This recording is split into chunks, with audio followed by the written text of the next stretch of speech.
उत्तल दर्पण द्वारा किसी वस्तु का बनने वाला प्रतिबिंब का किरण आरेख खींचना, उसके बाद उसी किरण आरेख का हेल्प लेकर के हम लोग उसका स्थिति और उसका प्रकृति बताएंगे। तो उत्तल दर्पण द्वारा जो किरण आरेख खींचना रहता है वो बहुत ज़्यादा इंपॉर्टेंट नहीं है, लेकिन ये जानकारी के लिए इसको पढ़ना जरूरी है। तो चलिए, इसमें बहुत ज़्यादा नहीं है, इसमें मात्र 2 ही किरण आरेख हैं। तो पहला किरण आरेख के लिए क्या करेंगे, तो पहला किरण आरेख के लिए चलिए 1 ले लिए, और बीम की स्थिति मतलब कि वस्तु का स्थिति, क्योंकि बीम मतलब होता है वस्तु, तो वस्तु की स्थिति कहाँ रखेंगे, तो अनंत पर रखेंगे। अनंत पर रख रहे हैं तो उसका किरण आरेख कैसा होगा, तो चलिए उत्तल दर्पण बना लेते हैं। तो ये देखिए, इस तरह से हम उत्तल दर्पण बना लिए। ये मेरा बन गया उत्तल दर्पण। और वस्तु को कहाँ रखेंगे, तो अनंत पर रखेंगे, मतलब कि बहुत दूर पर रखेंगे, है ना। और इतना दूर पर है कि वो वस्तु इसमें दिखेगा भी नहीं।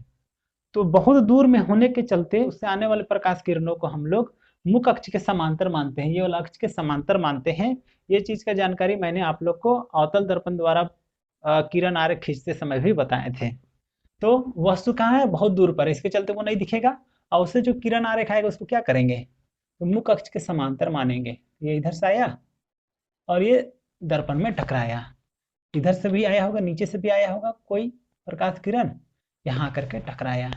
टकराने के बाद क्या होता है, ये दोनों भागेंगे उल्टा साइड, देखिए इधर जाएंगे,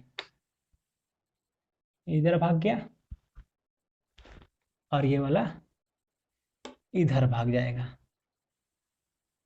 अब बताइए, ये परावर्तन के बाद मतलब ये परावर्तित किरण दोनों कभी मिलेंगे, तो कभी नहीं मिलेंगे। तो इसके चलते क्या करेंगे, इनको डॉट डॉट डॉट करके पीछे बढ़ाएंगे, आभासी रूप से कटवाएंगे। देखिए इस तरह से इसको इधर लाए और इसको भी इस तरह से इधर ला रहे हैं।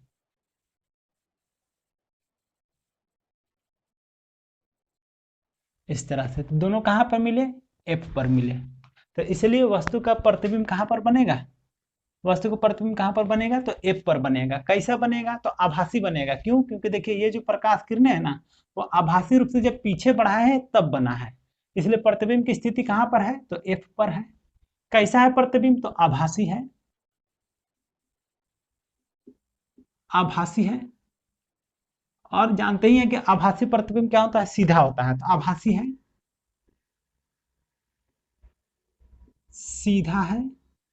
और कितना बड़ा है, तो ये बिंदु साइज का है। कितना भी बड़ा वस्तु रहेगा तो यहाँ पर जब फोकस पर मिलता है तो उसका प्रतिबिंब जो रहता है वो बिंदु साइज का रहता है। तो लिखेंगे आभासी है, सीधा है, तथा वस्तु से बहुत छोटा,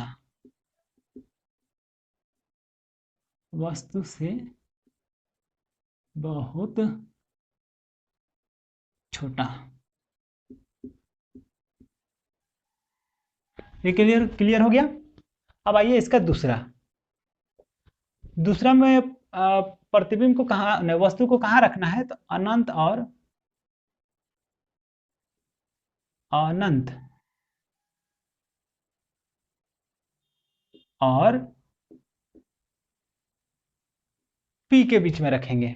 या तो इसको दूसरा भी चीज कह सकते हैं, क्या, पी से परे, पी से परे, पी से परे भी कह सकते हैं। तो इसका किरण आरेख कैसे खिंचाएगा, तो देखिए पहले उत्तल दर्पण बना लीजिए आप। देखिए उत्तल दर्पण मेरा बन गया फटाफट। उसके बाद क्या करेंगे, मुख्य अक्ष बनाएंगे, मुख्य अक्ष की भी बन गया मेरा। ये मेरा हो गया ध्रुव, यहाँ पर भी ध्रुव दिखा देते हैं, ध्रुव हो गया। और वस्तु को देखिए यहाँ पर रख रहे हैं, सी से परे या तो अनंत और सी के बीच में, मतलब कि ये आपस में वस्तु है। तो इससे बहुत सारा प्रकाश किरण निकल रहा है, और इसका प्रतिबिंब बनाने के लिए केवल हमको 2 प्रकाश किरण का जरूरत पड़ता है। तो 2 ठो प्रकाश किरण पकड़े, एक ठो जो कि मुख्य अक्ष के समांतर उसको पकड़ लिए, ये देखिए ये वाला, है ना। अब बताइए ये जो प्रकाश किरण है वो परावर्तन के बाद कहाँ से जाएगा, परावर्तन जैसे होगा तो ये जो है वो इधर भाग जाएगा ना, और इसको जब हम लोग आभासी रूप से पीछे बढ़ाएंगे तो कहाँ जाएगा, तो एफ पर जाएगा। हम लोग जानते हैं ना कि समांतर आने वाले प्रकाश किरणें या तो एफ से गुजरता है या तो एफ से फैलता हुआ प्रतीत होता है। तो इसके चलते ये समांतर है तो इधर भागा, तो इसको आभासी रूप से बढ़ाए तो यहाँ पर ये मिल गया। क्लियर है। अब चलिए देखिए, एक प्रकाश किरण जो इस पर 90 डिग्री पर टच करे ना, उसको पकड़ लीजिए। यहां से हम इसको 90 डिग्री वाला पे टच करवाएं। आप जानते हैं ना कि अगर दर्पण को 90 डिग्री पर टच करेगा कोई प्रकाश किरण, तो जो रास्ता से इधर आएगा वही रास्ता से वापस चल जाता है। अब ऐसा स्थिति में क्या करेंगे, इसको आभासी रूप से बढ़ाएंगे। तो चलिए बढ़ाइए इसको आभासी रूप से। तो हम लोग जानते हैं ना कि अगर प्रकाश किरण सी से गुजरता है तो वह उसी पथ से वापस हो जाता है। तो यहाँ देख रहे हैं कि प्रकाश किरण यहाँ गया और यही पथ से वापस हो रहा है। इसका मीनिंग क्या हुआ कि प्रकाश किरण जो होगा वो आभासी रूप से सी से गुजर रहा है। अब देखिए तो ये वाला परावर्तित किरण और ये वाला परावर्तित किरण दोनों कहाँ पे मिल रहे हैं, तो देखिए इस पॉइंट पर मिल रहे हैं। और कैसे मिल रहे हैं, तो आभासी रूप से मिल रहे हैं। इसलिए प्रतिबिंब कहाँ पर बना, तो प्रतिबिंब बना मेरा पी और एफ के बीच में, पी और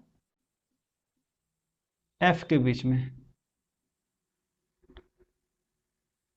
एफ के बीच।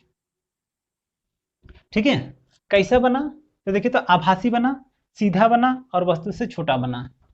तो लिखिए आभासी, आभासी, सीधा और वस्तु से छोटा, है ना।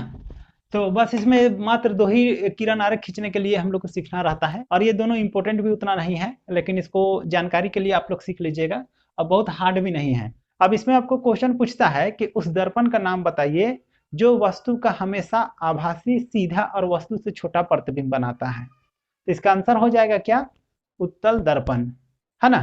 तो उम्मीद करते हैं आज का ये पूरा टॉपिक आप लोग समझ में आ गया होगा। आज के लिए इस वीडियो पर इतना ही।